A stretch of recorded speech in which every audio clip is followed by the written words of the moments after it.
Salam warga kerajaan Allah dimanapun saudara berada, kita sama-sama mau datang kepada Tuhan merendahkan diri, mau mendengar apa kata Tuhan lewat firman pada saat ini. Kita mau buka hati dan kita mau katakan, Tuhan berbicaralah kepada kami, karena kami mau mendengar dan melakukannya. Jesus.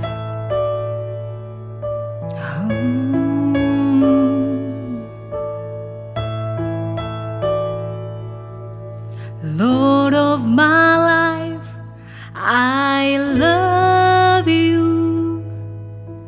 Lord of my days, I trust in you.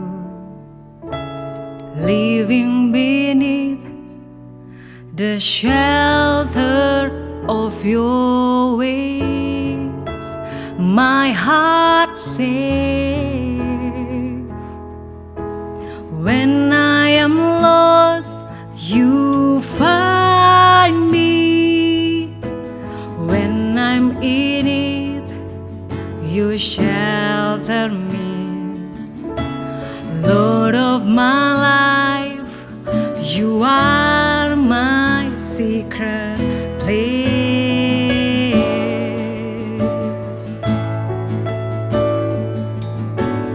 Hold me in your presence, Lord. Draw me near to you. All my heart I long to give to you.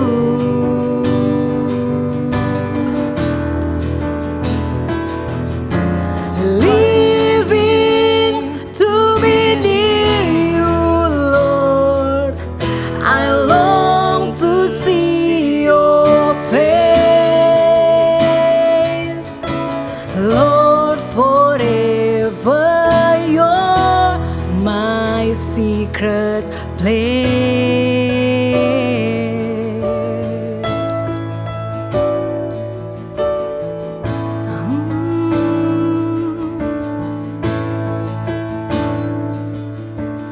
Lord of my life, I love you. Lord of my days, I trust in you. Living beneath the shelter of your wings, my heart safe. When I am lost, you find me. When I'm in it, you shelter me. Lord of my life, you are my secret place.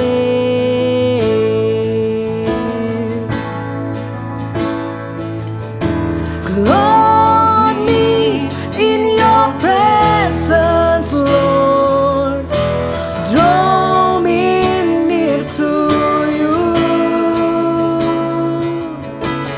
All my heart I long to give to you.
forever you're my secret place.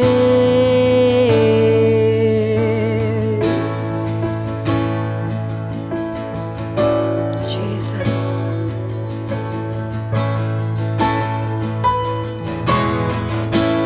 Kau yang layak terima sembah kami, Kau yang layak terima pujian kami. Oh, Kaulah pusat penyembahan kami, Jesus. Pujian syukur bagimu, sembah sujud bagimu.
Shalom, kita mau dengar dan baca firman Tuhan dari Yosua 24, 14 sampai dengan 15. Oleh sebab itu takutlah akan Tuhan dan beribadahlah kepadanya dengan tulus, ikhlas dan setia. Jauhkan Allah yang kepadanya nenek moyangmu telah beribadah di sungai Efrat dan di Mesir, dan beribadahlah kepada Tuhan. Tetapi jika kamu anggap tidak baik beribadah kepada Tuhan, pilihlah pada hari ini kepada siapa kamu akan beribadah. Allah yang kepadanya nenek moyangmu beribadah di seberang sungai Efrat, atau Allah orang Amori yang negerinya kamu diami ini. Tetapi aku dan seisi rumahku, kami akan beribadah kepada Tuhan. Demikian firman Tuhan, saudara-saudaraku yang terkasih. Kita dengar sama-sama. Ini satu keputusan daripada Yosua yang sangat jelas, dan dia berkata, tetapi aku dan seisi rumahku kami akan beribadah kepada Tuhan.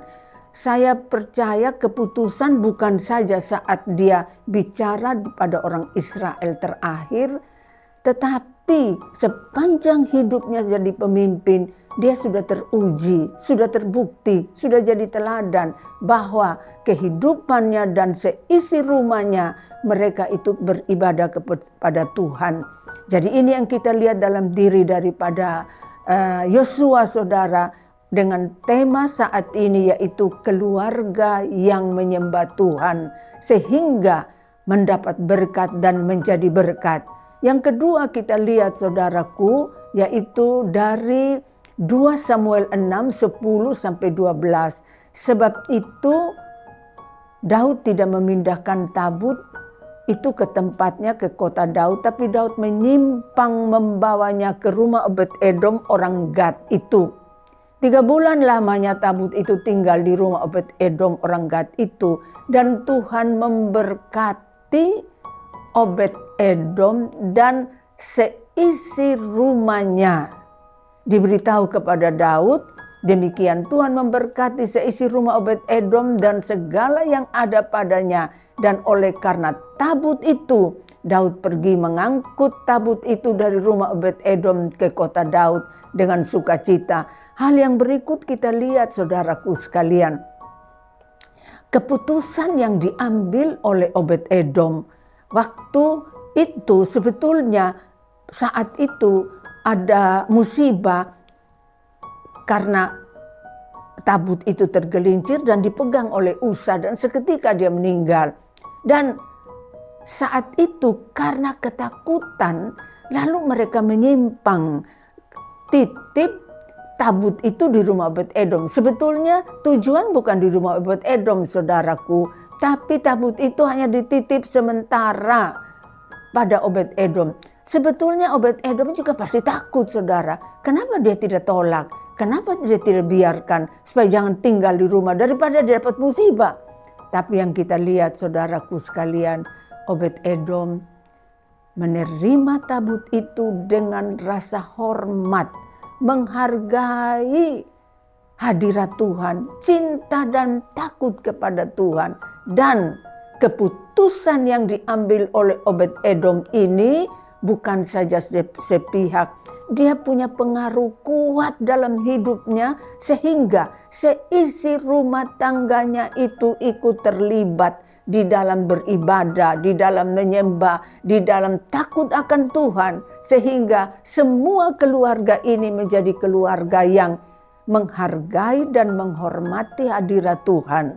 Jadi kalau ada satu papa punya sifat, punya teladan, punya nilai hidup yang kuat, saudaraku sekalian, dan begitu kuatnya mempengaruhi seisi rumah tangga ini, saudara lihat 3 bulan tabut ada di situ, semua keluarganya diberkati. Sehingga Daud dengar itu, saudaraku sekalian, dia kemudian memindahkan tabut itu dari rumah Obed-Edom menuju ke Yerusalem, dan tidak lagi pakai kereta tapi dipanggul atau dipikul oleh imam dan orang Lewi. Pada saat itu Daud dengan sukacita menari, menyanyi, memuji Tuhan.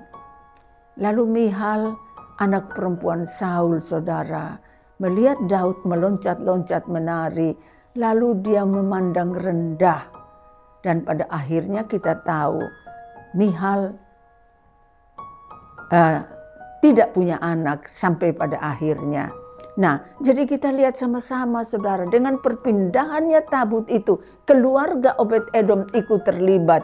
Dan terakhir kita lihat, saudaraku sekalian, apa yang dilakukan oleh Tuhan pada Obed-Edom. Obed-Edom sampai Yerusalem, dia ikut, dia jadi penjaga pintu, anak-anaknya jadi penjaga barang, dan kemudian saudaraku sekalian, kita lihat sama-sama bahwa mereka sekalian adalah keturunan Obed-Edom, yakni mereka sendiri, anak-anak mereka dan saudara-saudara mereka, masing-masing orang yang gagah perkasa, cakap dalam pekerjaan. 62 orang jumlahnya dari Obed-Edom. Artinya saudara, kesimpulan, Obed-Edom konsisten takut Tuhan, melayani Tuhan, hormat kepada Tuhan, menyembah Tuhan dengan seisi rumah tangga keluarganya.